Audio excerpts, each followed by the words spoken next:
Yo, what up, though? Welcome back to another episode of Let's Talk Fam. I have a special guest with me, my big sister. Shout out to Reverend par excellence, Reverend Z. We actually matching today, y'all. We didn't plan on this, but we are matching, and we kind of fly too. Yes. Okay. And Reverend Z, can I tell you this? Reverend Z is one of the people who really inspired me fashion-wise, right? So over the last, I'll say like 6 months, I've been having a lot of people that's been like pulling on my tail and be like, hey, bro, I really like that outfit. So today I was actually at Chick-fil-A. Mm-hmm. This is so random. It has absolutely nothing to do with this episode, but it might have something to do. So I'm going to share it regardless. I was talking to a young kid who's like 14 years old. And I think he had like the day off or something like that. And he was working at Chick-fil-A. Or he might have been older than that. You know, he might have actually been out of high school, but he's a young dude. And he's working at Chick-fil-A. He stops me. He's like, yo, bro, I really like your outfit, bro. Like, I really dig it. And so we began to talk about like fashion, and come to find out, you know, outside of his red shirt, black pants, and black loafers, he was like, hey, bro, don't let the outfit fool you now. I really like fashion. So it was really good to talk to him about, you know, just how fashion has become a way to give me the confidence of choice once again. To that like, you know, not only is it like the Deion Sanders, you look good, you feel good, you play good, they pay good, you live good type of mantra, but also it's about like you've made a decision to put on a thing, and it's a vulnerable choice because you've made that decision, and every day it's kind of like a small ritual in trusting the choices that you make. Yeah, you gotta own it. You gotta own it. You gotta own it. When did you? Okay, we're gonna get into what we talking about, but like, what was the fashion story for you? Y'all, we talking about letting go today, but we about to talk about putting on right now. So, so when did it happen for you? Like, when was the moment where you're like, all right, I think fashion is my jam? I've always liked fashion. You know, as a church girl, you know, you had to dress up every Sunday. So my mom was, even though she wore a uniform throughout the week, on Sundays was the day you got dressed up. You had to put on those stockings and put on a dress, and you had to go all out on Sundays. And then as I got older, it became essential because of my size. Fashion is a little bit difficult when you're bigger. And so it became a way of showing character and separation. And also, you know, kind of beating against a lot of stereotypes that plus size women can't be stylish, right? And so it's actually been a blessing because it does set you apart. You don't look like everybody else, right? And people are like, oh, where you get that from? Where you get that from? You can't fit it. So it don't matter. So I don't know. It's always been an interest of mine to always make sure that, especially due to my size, that I always look presentable. And on the tip of that, if you can be stylish too, why not? Oh, I know. And there's nothing, I swear, like there's quite hardly nothing like style. Like style, it's its own type of like, I don't even know if there's words to describe what style actually does to people or for people or how meaningful it is. But like when you see it, you know it. And yeah. So that was kind of an intro. What we're here to actually talking about is letting go of people. And as we were talking about letting go, we've just been in this series where me and Reverend Boatwright have been thinking about like letting go of, you know, goals or letting go of, you know, things, letting go, just this whole idea of letting go. And I think we're in a season, like right now as we're recording it, this is, you know, Mental Health Awareness Month. It's May. It's the month of May. And I think oftentimes maybe many of our struggles with our mental health is because we are connected to people who are not healthy for us personally.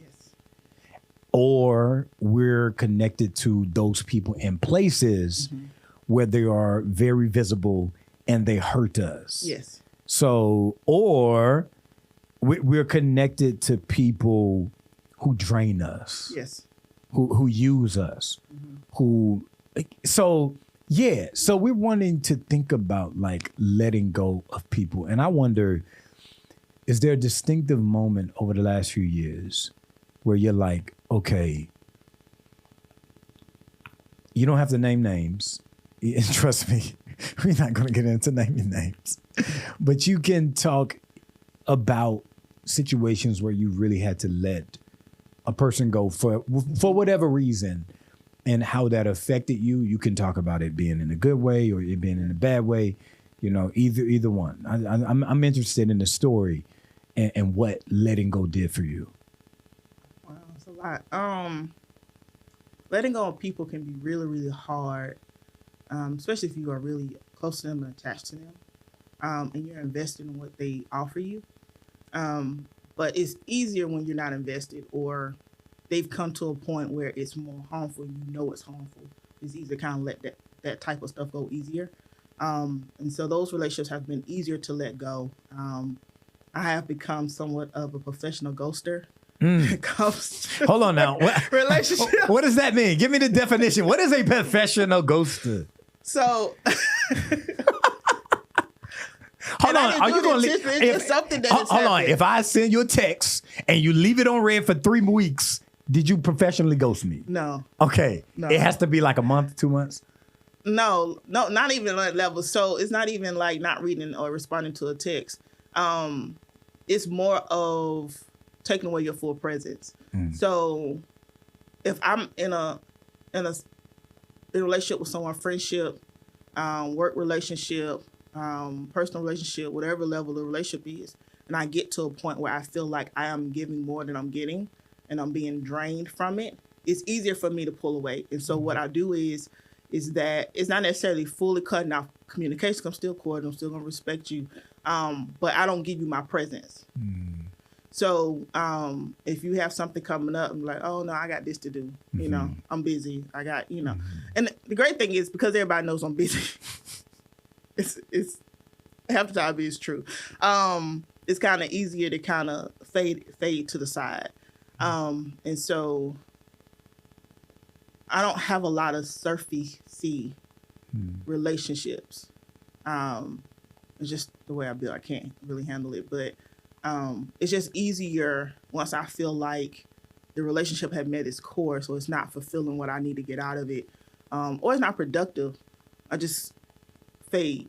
We call it ghosting sometimes, but I just fade away. Like I'll respond, so you'll text and I'll respond, but it won't be like it won't be deep. It won't be deep, yeah, right? 100. You don't get a lot of energy from me. 100. I'll be like, oh, okay, for sure, cool, all right. It's not like, oh wow, what happened? Da, da, da, da, da, da.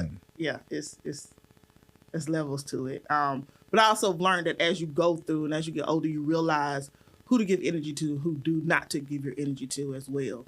And so you figure out those tiers of relationships that you have with people because everyone doesn't get 100% of you. That's facts. And so that has also been part of learning that lesson about figuring out who gets what from me.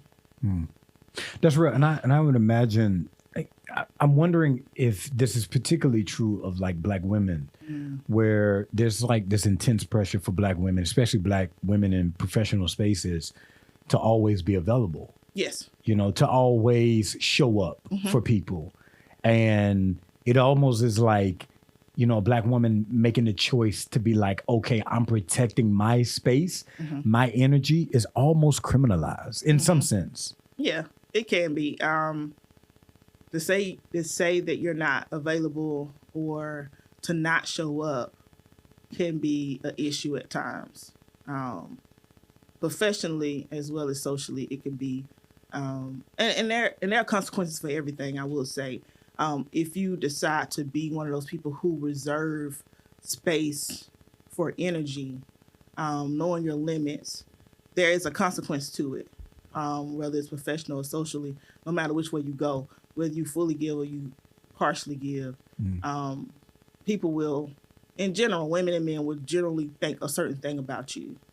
Oh, she don't want to be bothered or this or that, when really at the end of the day, I just need some me time. It ain't got nothing to do with you. I just need to get away. And so even with communicating that, unless you have, especially on the professional side, unless you are a woman who is married with a family or some other type of side hustle, you have to make up a reason to be gone. Because other than that, you're supposed to be there because you have no other thing distracting you from not being in a space. You should be there. You should show up. So. And that's the thought. That's like the demand. Like that's the thought of like, okay, because you're not connected to something that almost makes you valuable or makes you worthy, all your time should, like, it's almost like, is that not like robbing us of humanity or black women of humanity to say like, yo, like you can't choose what you put your energy to. That is very disempowering in some sense. It is. And I mean, some women have done really good at doing it. And at some point, I think you get to a point where you just like, forget it. I don't really care. It's what I want to do. And then you keep it pushing. And then you let the cards fall where they fall. But you also have to be a strong person to really be able to stand like that, because standing like that can also make you isolated. Say more. When you make choices not to do the communal norms, then you separate yourself from the community. Facts. Because when you're in a community, there's an expectation that everyone in the community show up. They do their certain duties. They do what they're assigned to do in the community. But when you decide to say, well, I'm not going to show up or I'm not going to do this, and you're part of the community, then you're isolating yourself from the community because people are going to feel some kind of way because you're not showing up. You're not doing your part as a community. So therefore, you isolate yourself in a lot of ways because then people pull back as well. That's real. And I can imagine that, like, so you graduate college, and so I want to work out a timeline real quick, especially regarding this question I'm about to ask. So you graduate Payne, right? And then you go to Vandy for seminary, and then you graduate seminary, come back, immediately go into church work, right? And you've been in ministry, been vibrant, been visible. I would imagine that you found that church people really struggle with letting go in that way, And I'm interested in, like, why do people find it hard to let go of people? And in some sense, the demands, because we're talking about the demands that people are making on people. Yes. Because I also want to talk about the hurt and letting go of the person who may have hurt you or letting go of the person who may have walked away. Yes. When, how, da-da-da-da. Yeah. But I do also want to wonder about, like, why do people in some sense find it hard to let go of people, be it their expectations, their demands, their pain, and especially why we struggle with that in church. In your experience and what you've seen, why people struggle with letting go, especially church people, if we do. Of course, I think we struggle with it because if people leave on a church basis, if people leave the church, then it becomes personal because, like, well, did we do something wrong? Did we not do something right? Then what happened? You're always trying to chase the narrative about, like, what happened, what made them leave, why they, gone. And so it can be very hurtful for people to leave, especially if they were very important in the way ministry was getting done. They were a helpful volunteer or a good staff member. It's kind of hard to let that go because, you always kind of want, the good stuff to stay, right? Yeah. We don't fuss about bad people leaving, but we will fuss about a good person leaving, a person who really took the community at heart and took, what we as a community hold dear, and they took it and they ran with it. Those are the people that you miss. And so it becomes hard when the people that you thought would stay or assume would stay just because they had really made their niche here leave. Because not only, you question why they're leaving, but they also leave a void. Someone has to come behind and do what they were doing, right? You got to replace them. And so it becomes hard to deal with people leaving church. For whatever reason they decide to leave, it leaves a void of just what they did, the work they did, and then also it leaves questions about, as a church, what did we do wrong? Or, as a staff member, what did we do wrong? And what could we have done better to, would they still be here if we would have did something different, right? It's a lot of questions. And so, questions make us uncomfortable. Mm. And so if you don't know the answer, it's kind of hard. And sometimes, people have been upfront about, why they leave. And there's some of them are really good reasons. One thing about church is that, especially as a church that employs people to work in their gifting, and their spiritual gifts, not every spiritual gift can be worked in full capacity here at Tabernacle. Just because of how we're built and the ministry purpose that we have. There's just certain things that if you feel called to do, or you feel the Lord is calling you to do, it might not connect with the purpose and mission of Tabernacle. And so that makes it hard. But in those cases, when people are leaving, they're not leaving because of something we did. They're leaving because they want to do what the Lord is calling them to do. And those people that you try to support and direct and give them more guidance on them fulfilling what the Lord has put upon them to do. Yo, so I in letting go of people, I am distinctively reminded of times where I've had to let people go in my life. And then in order for me to become who I was or was becoming, or even exploring what I was going to become, in order for me to mature. And then at some point, those people came back around, right? And we ended up being better on the other side to one another because, we both were more mature. We were able to work things out, et cetera, et cetera, et cetera. That happened with a couple of my teammates in college, where I feel like now we're in college, we was okay, cool. And like we had to separate for a season. Life has to happen. And then like now we become the best of friends. And then one of the greatest regrets of my life is one of my best friends who tragically died in a motorcycle accident. I let him go in order for me to grow up. I let him go for 6 years, and the relationship never returned. And it's a thing that I hold still to this moment of, where I was actually processing this in therapy the other day. Well, I felt like I could have been a better friend to him, but if I'm honest, I just couldn't see it being salvageable in a sense of like the same power dynamics happening.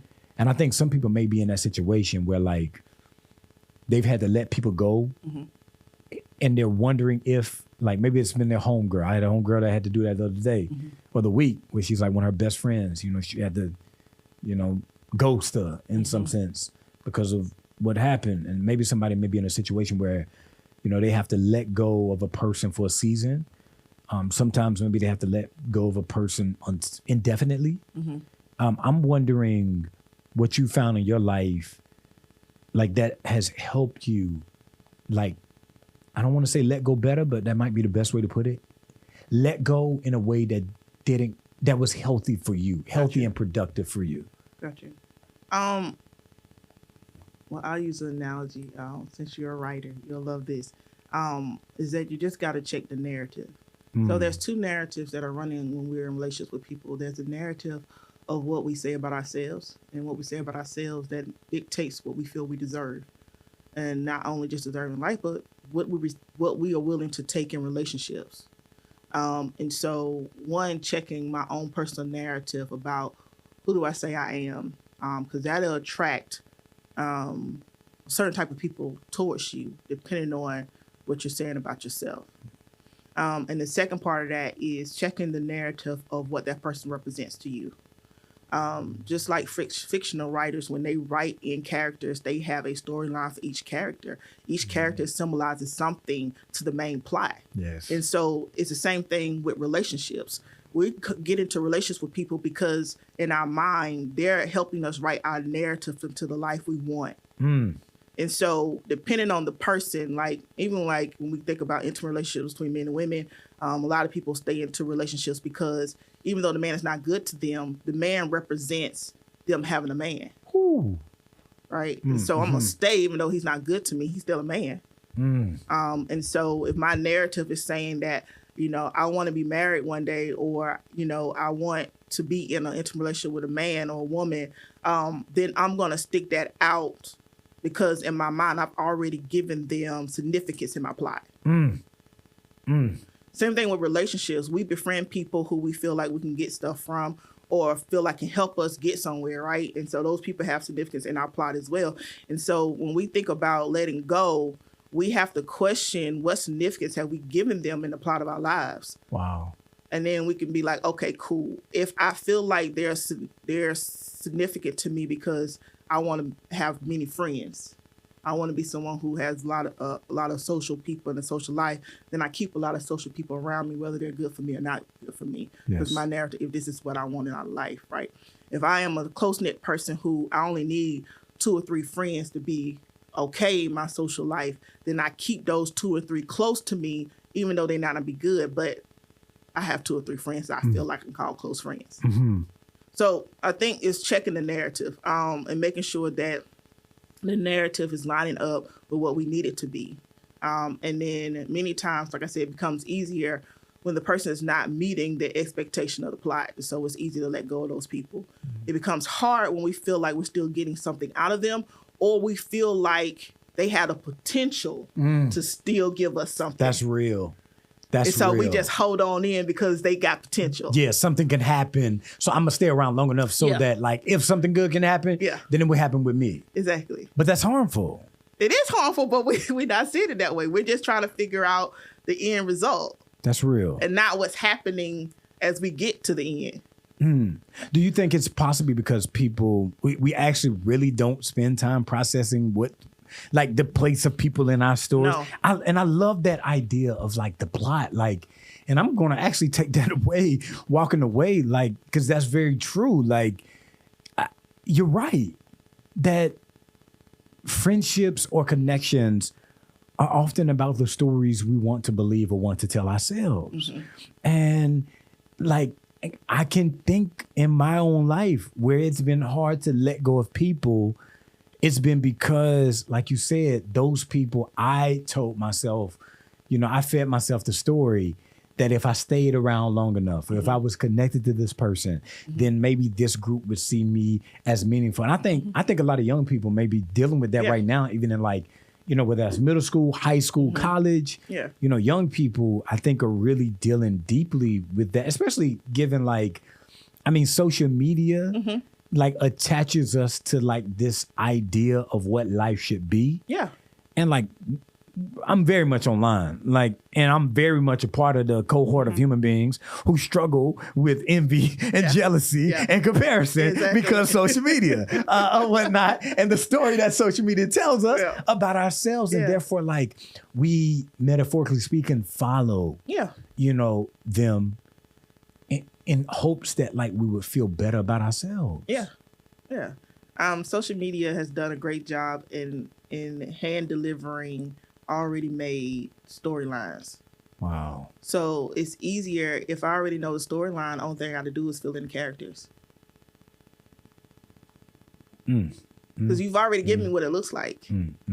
You've given me the soft life. You've given me what it means to be a man and what it means to hold it down and how to do, like, all the language that we get from social media, especially with young kids, between music, what they hear from music and what the imagery they get from social media and videos and all those different type of things. It shows them this is the life you should have. Now you just plug in the characters. You plug in the girlfriend, you plug in the best friend, you plug in, the gang or the group of friends that are gonna hold your back down and y'all gonna, rep each other. Like, it's interesting. And it's not, they have it way more than we had it. When we was growing up, we had fairy tales and storylines that we kind of just stuck to, and then we manifested into other things. But they are being, like, just overloaded with all types of narratives, and it's kind of up to them to kind of choose which narrative they're gonna hang on to. That's real. And I think a good way to, like, conclude this is to think about the people who in this season are finding it hard to let go. Maybe it's fresh. So say, like, I'm thinking about the person who is in a situation. So say, like, maybe they're just graduating college and they was at Payne or AU or UGA or Clemson or South Carolina, or any of the number of universities in this kind of vicinity, or maybe they wherever, and they have a group of friends in which like they don't want to let them go, but they may have to let go of an idea of friendship in order for them to grow, in this next season of transition. So what advice would you give that person? I want to name certain situations and like give them advice. So first, the college student who it's time to transition. Things ain't going to be what it used to be. And you're going to have to figure that out. And so here we are. We see down the road 2 years from now. Yeah. And this is what we want to help you with. We want to give you this advice. Yeah. Well, to all the graduates, whether it's college or high school, be mindful that you are evolving. And as you evolve, your taste evolves, your desires evolve, what you look at will evolve. And so enjoy your summer, but once you go into your secondary education or further education, or even go into a job, you'll realize that your life is going to change and shape differently from what it was when you were in high school or even when you were in college. The needs are different. And so give yourself space and time to allow everything to kind of just be fluid. Give yourself space to get new friends, get new interests. Because at the end of the day, high school was great. High school friends can be great. But as you are going to college, high school friends no longer meet the college expectation. And they can if they're going to college and, y'all are different colleges and then y'all still are connecting because y'all both are growing. But, I think when we are involving, we always have to be mindful of where we're heading and what can help us while we're heading there, right? Because when you get to college, high school people, man, studying is a real thing. Oh, facts. Studying is a real thing.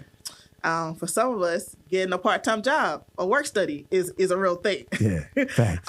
If you're doing social stuff, all that stuff is a real thing, and it looks different than high school. It's a whole nother level. It's a whole nother level. I have kids now who come back like, you did not teach us about adulthood, and I just be like, I told y'all just said y'all wasn't ready. So, so it's different. It's just different. Just open yourself up to different experiences and different people.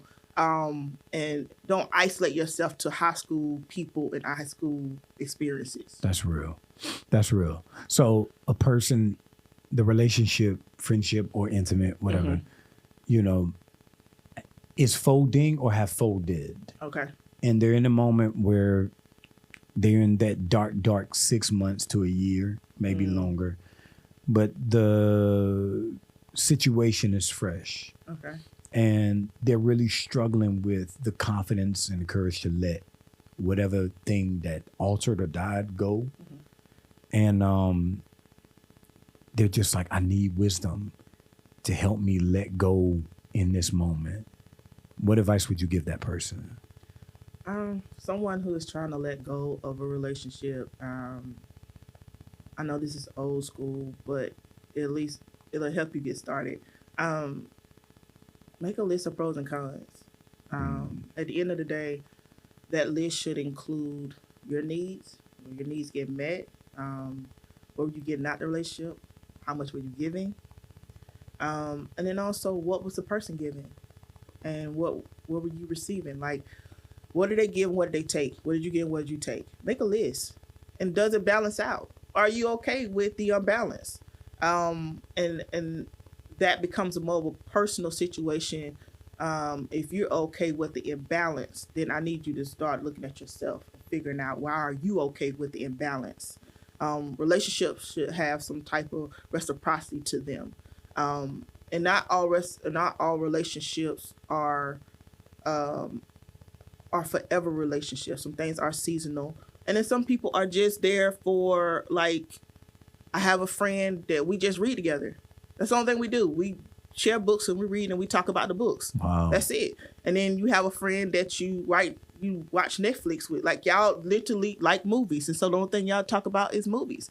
And so there are levels to friendships, and you have to learn how to place people where they need to be. So it's not draining, and you're not giving out more than what you're receiving. There should be a level balance to things. And so for those who are talking about really deep friendships, I would say evaluate the friendship for what you're getting and what you're receiving. What were they giving? What were they receiving from you? And figure out the imbalance. And if you're okay with the balance, check yourself. Because we also have to do internal work. Relationships are mirrors because they show us our own defaults. They show us what we're missing. Because if you're okay with somebody mistreating you, then that means that you don't have a high expectation of yourself as a person or what you feel like you deserve. And that right there should be where we all start, because you should walk into any relationship knowing that you deserve to be treated right and respected and loved and honored as a human being, because you are human. And at the end of the day, that's it for every relationship. And if you don't get that, then please don't give your time or energy, because you're just going to be frustrated. Amazing. Last question. Okay. It's Mental Health Awareness Month. Yes. What's one practice to take care of our mental health? It's one simple practice. Tell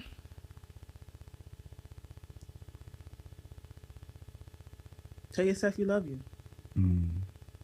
At the end of the day, I think mental health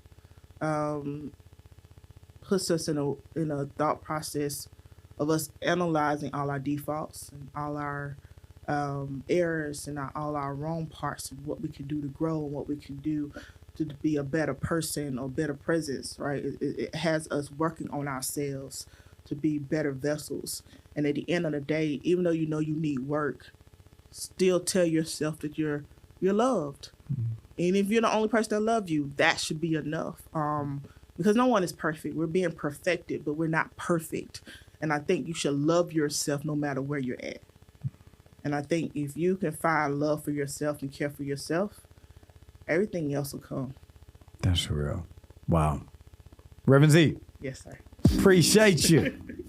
And we hope y'all enjoyed that exciting episode. Exciting, not really exciting, but I was going to actually say empowering, but my brain had didn't know which word to reach for.